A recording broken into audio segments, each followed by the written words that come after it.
Quelle beauté! Qu'est-ce qu'on voit là-haut? Ah! Un pigeon gitan. Et les cousins, vous dormez tous là? Ça va pas ça? Il est où le tchoukel? On se retrouve dans une nouvelle vidéo avec un nouveau véhicule à faire essayer. Et le propriétaire du véhicule, mon ami Paul. Les gars.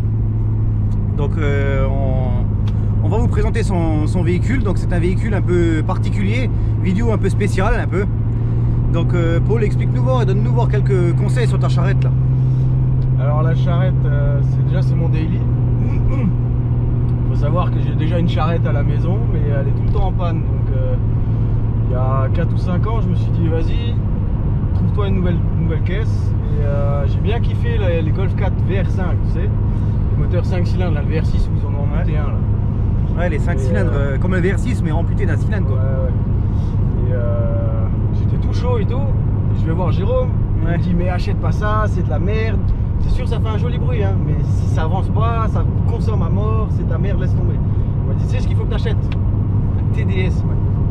Qu'est-ce que c'est? Oui. Je lui ai dit n'achète pas un 5 cylindres essence qui a rien dans le sac. Je veux dire le VR6 voilà c'est bien, ça fait un beau bruit, amputé d'un cylindre, ça avance plus. Et bon le bruit il est sympa mais le truc il avance pas, il consomme. Alors je lui ai dit achète-toi une TDS. Alors il connaissait pas la TDS parce qu'il bon, il est plus jeune que moi. Il est presque plus jeune que la voiture. Hein. Ouais il est presque plus jeune que la voiture. Donc du coup les TDS moi j'ai eu ça comme première BM donc il y a 20 ans. Donc je connaissais pas non plus. J'ai fait les premières TDS que j'ai achetées c'était en 2000 et quelque chose, 2001 ou 2002. C'était une 525 TDS E39 break. Donc j'ai acheté ça parce que j'avais des travaux à la maison et j'avais besoin d'un break un peu plus grand.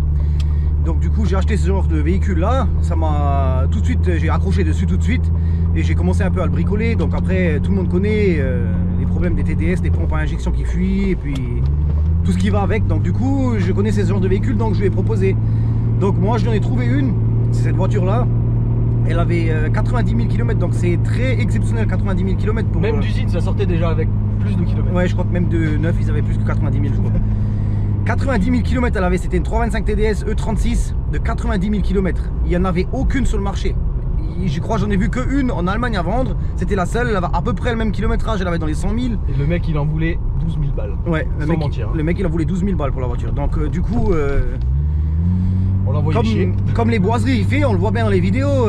Il a des TDS qui en ont 400 000, 450 000. Je veux dire, c'est pas des voitures qui cassent. Donc avec 90 000 km, c'est moins que neuf on va dire. C'est carrément en dessous du neuf quoi. Et du coup donc il a roulé, donc là maintenant elle totalise 139 000 km. 139 000 ouais. Donc là elle a 139 000 km et on a mis un peu les mains dessus. Donc on va vous montrer un petit peu ce qu'on a fait dedans pour vous présenter un petit peu la préparation moteur et un peu pour le plaisir.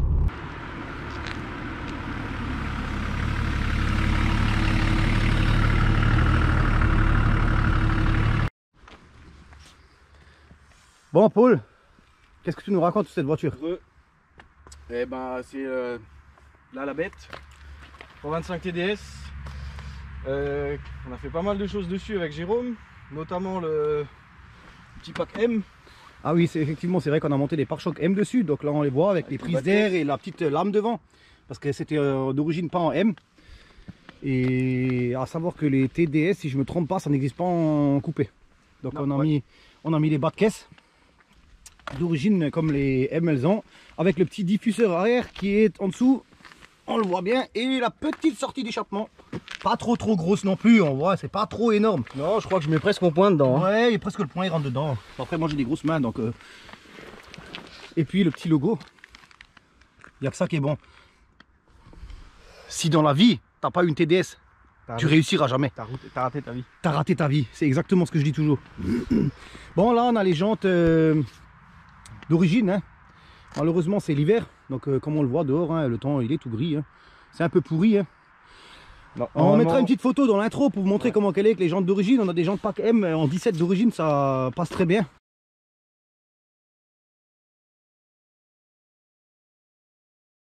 Donc là, on va vous montrer un petit peu la mécanique. Donc voilà la bête. C'est un joli phase 1 pipe en alu, comme dirait Boiserie. Exactement, c'est un phase 1. Alors la phase 1, il a la pipe en alu. De toute façon, sur les TDS E36, ils ont toujours la pipe en alu. Mais on voit, il n'y a pas de vanegère, il n'y a rien. Toute cette merde, elle n'existe pas encore là-dessus. Là, on voit bien que il n'y a rien. Et il n'y a que ça de bon de toute façon. Quand il n'y a pas de vanegère, quand il n'y a rien du tout, et qu'on lui fait une petite bricole, et qu'on lui monte un petit peu la pression du turbo, et qu'on lui met un peu de gasoil, et qu'on lui libère un peu l'échappement, ça fait quand même un beau bruit pour un diesel. Hein. Ça prend, si je ne me trompe pas, 5500 tours, je crois. Donc pour un diesel, c'est quand même pas mal. Sachant que la Challenger, que j'ai fait la vidéo précédente, c'est un essence en V8, et il prend que 5005 en régime max. Et ça, c'est un diesel qui prend 5005.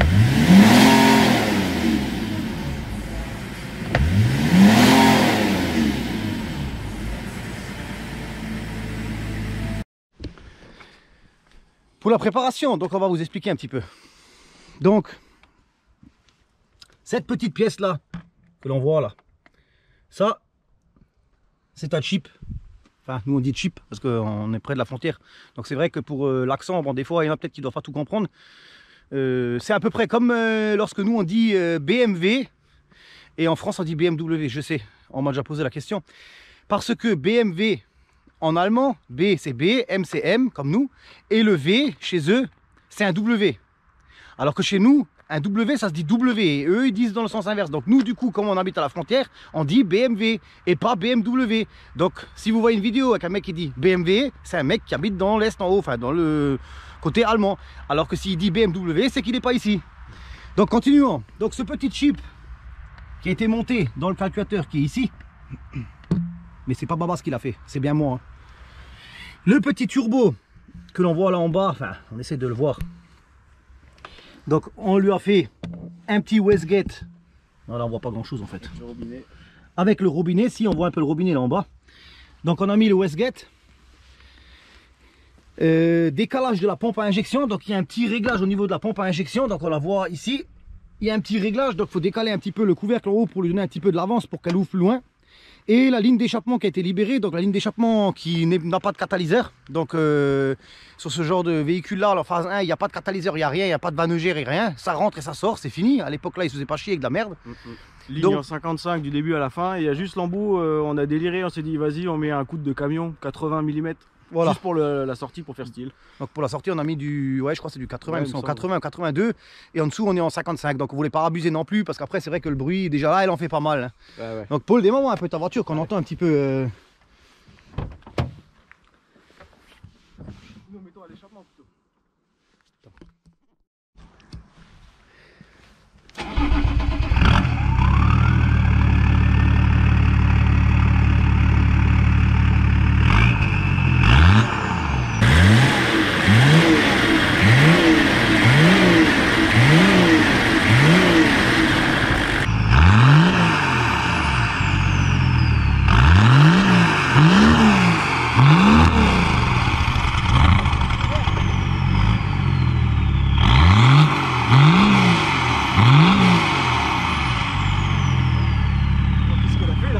Putain, quel bordel que ça fait quand même ça.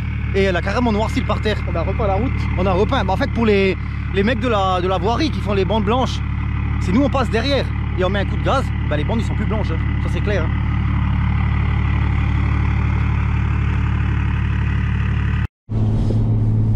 Et ouais, du coup, qu'est-ce qu'on a fait d'autre sur la caisse au niveau du freinage, j'ai mis disque groupe N de chez Oreca là, avec plaquette EBC jaune.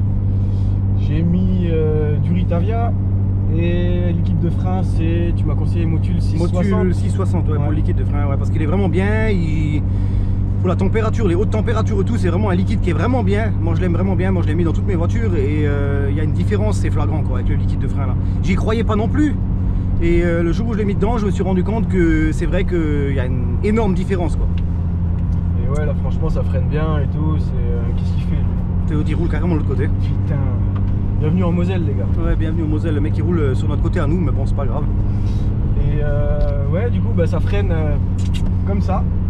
Et suspension, j'ai mis Bilstein B4 pour garder un peu de confort. Ressort court HR. Si je raconte pas de conneries, moins 40 à l'avant et moins 15 derrière. Plus la coupelle de rabaissement, moins 15 à l'avant en plus. Comme ça, elle est bien à niveau. Elle est bien à niveau. Et ah ouais, ça. Et puis elle a une bonne gueule en plus avec les jantes. Putain, le bruit que ça fait quand même, Je te jure. et c'est abusé. Et après j'ai mis des petites cales aussi, 15, plus 15 à l'avant et 10 à l'arrière je crois.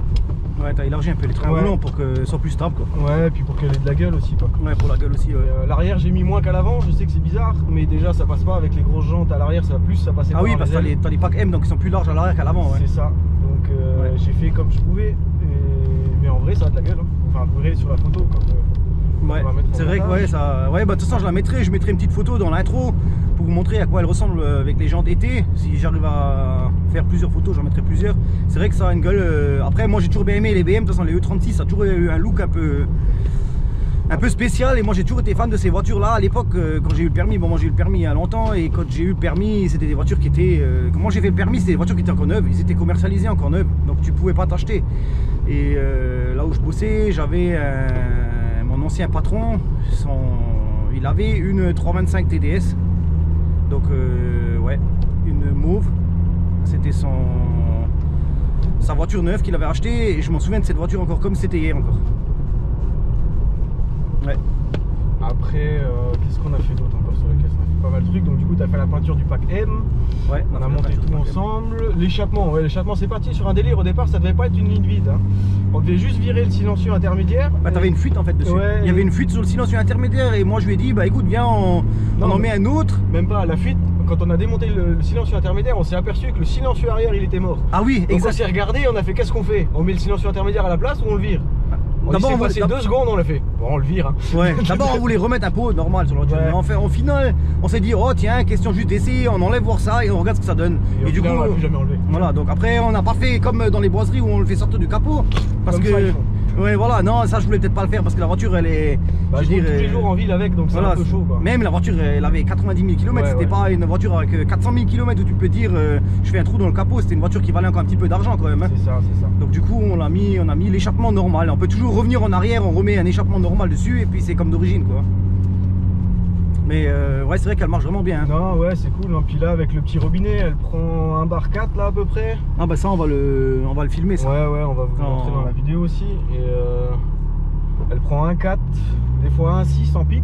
Ouais, elle a même presque jusqu'à 1 bar 6. Ouais, elle redescend à 1,2, 1,3 en stabilisé, donc c'est déjà pas mal. Bon, le turbo, comme je vois, il chute sur la fin, donc il est trop petit au niveau de la roue d'admission. Donc du coup, la pression monte à 1,6 et rechute sur la fin, sur combien? 1,3 je crois, non? Ouais, je crois que c'est ça. Donc 1,3, je pense qu'on est au bout. Donc après, au niveau puissance, c'est sûr que sans faire une modification sur le turbo, on pourra pas aller plus haut. Mais pour la voiture que c'est à la base, moi je dis c'est déjà pas mal parce que dans tout ce qui est vidéo qu'on a vu avec les TDS, le plus que j'ai vu je crois c'était 210 ou 220 non? Ouais je crois que même Boiserie avec la Carto Babas ils ont mis 230 chevaux je crois. Mais moi ouais, c'est une Carto 2000 bornes la bagnole, moi je m'en sers tous les jours. Donc ouais voilà, si on la met au bout, au bout, en injectant du gasoil c'est sûr qu'elle va prendre. Ouais. Mais si on veut monter au-dessus, c'est possible de monter au-dessus, je pense qu'il y a moyen de sortir même 300 chevaux. Hein. Ouais, allez, mais dans ce cas là il faut faire un turbo hybride et modifier les... tout le bordel. Non ça t'as même pas besoin, tu mets juste, ça existe pas de toute façon piston forgé pour ça. C'est vrai.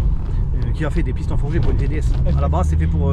Moi ça me ferait délirer quand même. Hein. Ouais, pour aller en vacances, mais là du coup, enfin, moi peut-être un jour un petit projet de TDS, peut-être que ça va peut-être revenir, c'est possible.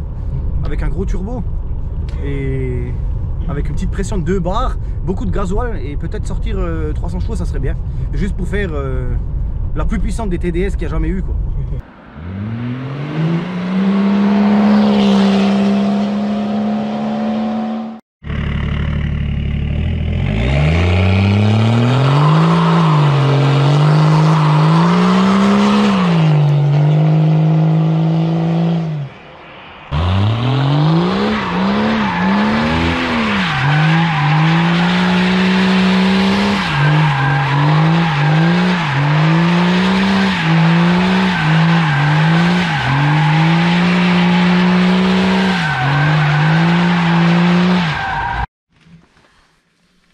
Donc intérieurement, raconte-nous un petit peu ce que tu as fait à l'intérieur. Alors rien de space, Dorige elle a le cuir noir là qui est sympa, les petits trucs en bois, vraiment cool.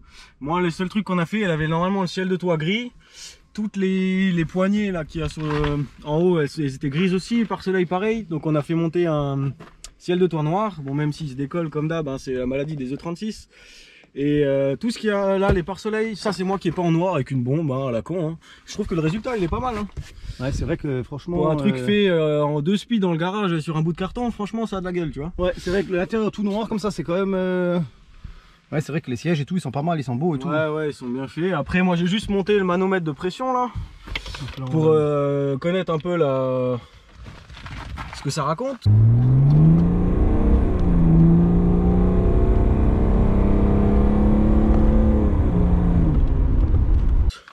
Puis voilà, j'ai la sono, elle est d'origine.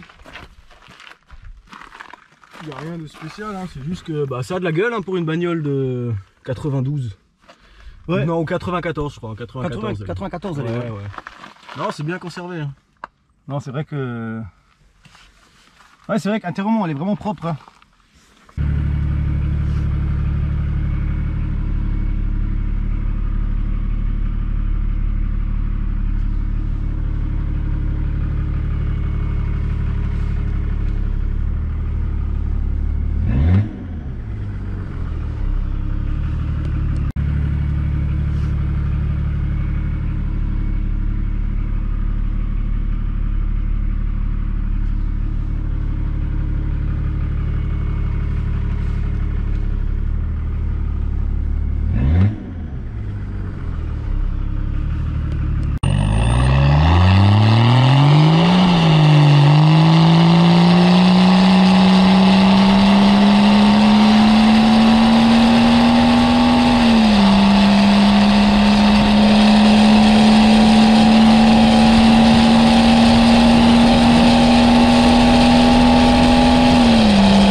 Qu'est-ce que c'est ça? Qu'est-ce que c'est que ça? Si quelqu'un sait me répondre ce que c'est ça, franchement il est fort. Moi je vais vous le dire quand même hein, pour après. Ça c'est la preuve que tu rosses bien le TDS comme il faut. Ouais. Tu le rosses tellement, la ligne elle chauffe et du coup elle se dilate, elle recule et elle vient faire fondre le diffuseur qui est juste là. Exactement. Pour la ligne d'échappement. Donc en fait la ligne d'échappement fait toute la longueur de la voiture. Donc du coup lorsque ça chauffe beaucoup, tout le monde le sait bien qu'il y a les dilatations des métaux. Et ben les lignes d'échappement se dilatent, reculent et donc du coup elle vient toucher le pare-choc. Donc comme là on le voit, il y a de la place. Donc on voit bien qu'il y a beaucoup de place. Mais lorsque la ligne d'échappement chauffe beaucoup, elle se dilate de carrément 5 cm au moins et vient toucher contre le diffuseur qui est placé là en dessous. Ça c'est la preuve que tu rosses bien le TDS comme il faut ça. Lorsqu'un jour on m'a demandé de mettre un échappement sur une Golf 7R, je crois c'était, le mec m'a demandé absolument de mettre l'échappement à ras du pare-choc. Il voulait pas que ça dépasse, il voulait pas que ce soit dedans. Donc moi j'ai mis la ligne de peau pour que ce soit à ras. Je suis parti essayer la voiture, je lui ai ramené évidemment, j'ai roulé pas doucement non plus.